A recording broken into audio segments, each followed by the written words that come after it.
Welcome to Chillin' 101. We hope this video helps.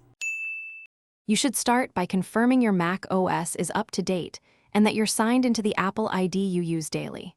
Once done, make sure iCloud Sync is active so your data flows between apps. This matters for context-aware results.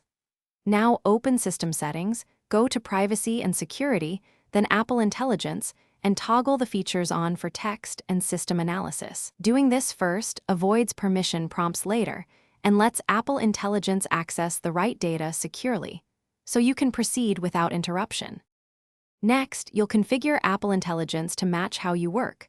Open the feature pane and select which data types and apps it can access, choosing on-device processing where possible for privacy. Then customize language and voice preferences and set context windows so results use recent files and messages.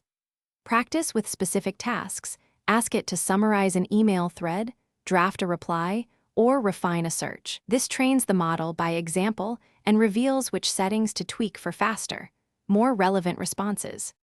Finally, verify end-to-end behavior by trying typical workflows. Ask for meeting summary, create a draft, and use intelligent search inside files. If outputs feel generic, refine prompts and adjust context window size.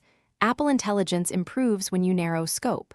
Should features fail, reauthorize iCloud and app permissions first, then reset the Apple Intelligence preferences. As a last resort, reboot your Mac and run the built-in diagnostics.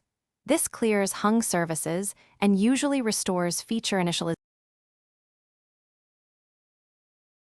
Thanks for watching. Consider subscribing if we helped you.